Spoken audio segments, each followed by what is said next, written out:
এবার বীরভূমের মোহাম্মদবাজারে মিলল টাকার হদিশ। এত টাকা যে গুনতে গুনতে সকাল থেকে সন্ধ্যা হয়ে গেল। পাথর ব্যবসায়ী টুলু মণ্ডলের আত্মীয় মিনার মণ্ডলের বাড়ি থেকে উদ্ধার ট্রাং ট্রাং টাকা এবং কেজি কেজি সোনা। এই টুলু মণ্ডলের মাথায় ছিল কেষ্ট মণ্ডলের হাত, অন্তত অভিযোগ এমনটাই। ঘটনা সামনে আসতেই রাজনৈতিক চাপানোতর তুঙ্গে। বিজেপির প্রধান মুখপাত্র দেবজিৎ সরকারের কটাক্ষ, কর্মফল কাউকে ছাড়ে না। নাম না করে নিশানা একদা বীরভূমের বাঘ কেষ্টকে। কর্মফল কাকে ছাড়বে? এই বীরপুরুষ ছিলেন, বীরপুরুষের সঙ্গে সঙ্গে যারা সহকারী বীরপুরুষ ছিলেন সবার বাড়িতেই পুলিশ যেতে পারে যদি তার নামে কোনো রকম গোলমাল হয়ে থাকে। এ তো কম নয়। বৃত্তে ছাড়লেন না শিল্পমন্ত্রী তাপস রায়ও। সংবাদ মাধ্যমের সামনে তিনি বললেন, তৃণমূলের পদাধিকারীরা এটাই তো করেছে, এটা তো কিছু নতুন নয়। না না, এইটাই তো করেছে তৃণমূলের পদাধিকারীরা। জেলায় জেলায় রাজ্য স্তরে যারাই দায়িত্বে ছিল, জনপ্রতিনিধি ছিল, তারা তাদের আত্মীয় স্বজন এবং ঘনিষ্ঠরা তো এই করেছে। তো দেয়া মিন্টেড মানি, কোটি কোটি টাকা আর হচ্ছে কেজি কেজি সোনা। তো এই নতুন কথা তো নয়, এটা তো আমরা বহুদিন ধরেই এগুলো সমস্ত পশ্চিমবাংলার মানুষ দেখছে। অন্যদিকে এই টাকা এবং সোনা কোথা থেকে এলো, কিভাবে এলো, কারা নিয়ে এলো, কারা এর সাথে যুক্ত, অনুসন্ধান করে গ্রেপ্তার করা হোক এবং দৃষ্টান্তমূলক শাস্তির ব্যবস্থা হোক, দাবি হাসানের তৃণমূল বিধায়ক কাজল শেখের।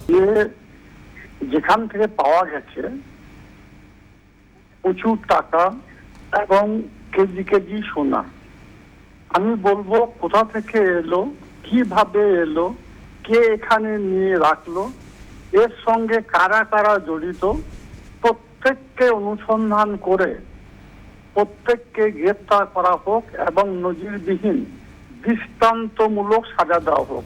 তবে কটাক্ষ করতে ছাড়েননি বাম নেতা সুজন চক্রবর্তীও। তার কথায় তৃণমূলের বাহিনী বাংলাকে লুট করেছে। অনুব্রত মণ্ডলের ঘনিষ্ঠ তৃণমূলের নেতাদের পুষেছে এতদিন, এবার তারপরে কোথায় শিফট করে যাচ্ছে সেটাও বললে খোঁজ রাখুন। এই যত দুর্নীতি আর লুঠের কারবার, এই টুলুকে পাবেন, এরকম আরো অনেক পাবেন। অনুব্রতদের আশপাশে, তৃণমূলের আশপাশে এরাই থাকে। আমি আগে বলেছিলাম, আমি আবার বলছি, প্রায় 3 লক্ষ কোটি টাকার বেশি, এই 10 কোটি, 12 কোটি, 15 কোটি, 20 কোটি করতে করতে অনেক বেশি পরিমাণ তৃণমূলের তলার বাহিনীর হাতে, ওরা বাংলাকে লুট করেছে। বিজেপি সরকার ক্ষমতায় আসতেই বেড়েছে পুলিশ প্রশাসনের তৎপরতা। একের পর এক দুর্নীতির পর্দাফাশ। এই কাজ তৃণমূলকেই করা উচিত। যে কাজ শুভেন্দু অধিকারীর সরকার করছে, সেই কাজ তারা কেন করেননি প্রশ্ন তুলে সরকারের পক্ষে সওয়াল পুর এবং নগरोन्नयन মন্ত্রী অগ্নিমিত্রা পলের। देखिए, टुलू मंडल आगे वाला सरकार ममता बनर्जी का टीएमसी सरकार के बहुत करीब थे। उनका घर से आज सोना पैसा जो रहने का मतलब नहीं था, लेकिन उद्धार किया जा रहा है। क्यों? आज वो सरकार क्यों नहीं किया था जो काम हमारे शुभेंदु अधिकारी का सरकार कर रहे? आज बंगाल के लोगों के सामने अलग से एक्सपोज करने का कुछ विषय नहीं है। बंगाल के लोग ममता बनर्जी का सरकार को एक्सपोज कर दिया है, इसलिए हमारा सरकार के ऊपर विश्वास करके आज शुभेंदु अधिकारी का सरकार बना।